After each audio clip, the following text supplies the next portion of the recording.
Monsieur le Président du FIDA, Mesdames et Messieurs les intervenants, Madame la Ministre, honorable assistance, c'est avec un grand plaisir que je me trouve ici avec vous, ici aujourd'hui. Vous savez, il y avait eu plusieurs panels, mais je tenais vraiment à être là, puisque la sécurité alimentaire, c'est un sujet qui me tient particulièrement à cœur. Et le thème d'aujourd'hui, renforcer le rôle du secteur privé pour relever les défis du développement et du climat par la transformation des systèmes alimentaires, c'est un engagement, un défi que mon pays s'est engagé, justement. C'est pour cette raison que je tenais à être là et je tiens tout d'abord à féliciter le président Emmanuel Macron pour son leadership et d'avoir pris l'initiative d'organiser ce sommet. Je tiens également à remercier le FIDA, à travers vous, Monsieur le Président, pour l'organisation de cette rencontre. J'ai bien pris des notes et bien évidemment, par rapport aux discussions et des échanges que vous avez soulevés tout à l'heure, et nous sommes arrivés au terme des échanges avec une même conclusion, comme quoi le secteur privé joue un rôle fondamental dans notre quête de solutions durables face aux défis du changement climatique.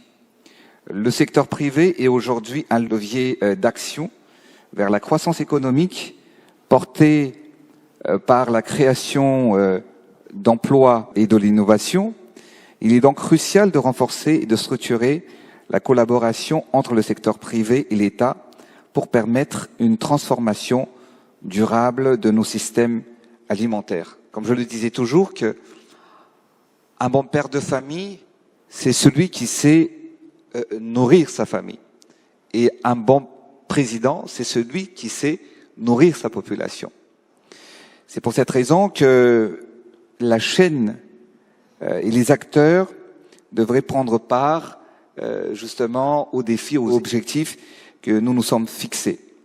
Donc, en ce qui concerne l'État, c'est l'accès au foncier, à la formation. En ce qui concerne les partenaires techniques et financiers, c'est l'irrigation, mais aussi l'accès au financement. Donc, le secteur privé, les partenaires techniques et financiers, l'État ainsi que les agriculteurs jouent justement des rôles importants pour pouvoir atteindre l'objectif commun. Il faut donc investir à une grande échelle et massivement. Il faut accélérer les choses et agir ensemble. J'aimerais juste prendre l'exemple de mon pays, Madagascar. Vous savez, les paysans représentent 85% de la population. Et pourtant, les surfaces agricoles n'ont pas augmenté. Et pourtant, le nombre de la population ne cesse que d'augmenter. Donc il y a un grand problème, l'accès au foncier. C'est pour cette raison que je partageais avec vous tout à l'heure l'expérience que nous sommes en train d'implémenter et de mettre en œuvre actuellement. En ce qui concerne donc mon pays en particulier, nous nous sommes fixés comme objectif ambitieux mais urgent. L'un d'entre eux consiste à redevenir le grenier risicole de l'océan Indien que nous étions vers les années 70 et 80. Pour ce faire, nous projetons d'étendre nos surfaces cultivées de 100 000 hectares, soit un accroissement des 10%, afin d'augmenter notre productivité de 13%, soit une progression de 500 000 tonnes supplémentaires. Et pour y parvenir, il est essentiel de promouvoir une agriculture durable et résiliente et d'investir massivement pour accroître la production et délivrer des résultats dans le court terme. Et pourtant, le changement et les aléas climatiques font ravage dans mon pays. Comme dans plusieurs pays du monde déjà éprouvés, rien qu'en 2022, 4 cyclones et tempêtes tropicales ont frappé Madagascar. Des cyclones dont la force et la violence s'intensifient. Il en résulte un bilan lourd, car plusieurs centaines de pertes de vies humaines, des milliers de personnes sinistrées et déplacées, des habitations détruites et inondées, mais surtout plusieurs villages enclavés, 178 000 hectares de champs et de cultures inondés et détruites. À cela s'ajoute la famine climato-induite dans le sud de mon pays. Mais l'État malagasy a déployé des actions qui s'imposaient pour faire face à cette situation préoccupante, dont 2 mesures phares répondant à la résilience face au choc climatique, notamment le plan national de redressement post-cyclonique ainsi que le plan émergence de Madagascar dédié pour le Grand Sud de mon pays. Des solutions pragmatiques ont été déployées pour faire face à ces problématiques dans le programme qui s'appelle FIARIN, qui consiste par exemple à encourager les entrepreneurs agricoles à travers des subventions pour l'acquisition des intrants et la mise en place de dispositifs de financement de projets à taux bonifié. Ce programme couvre la majorité des régions à Madagascar.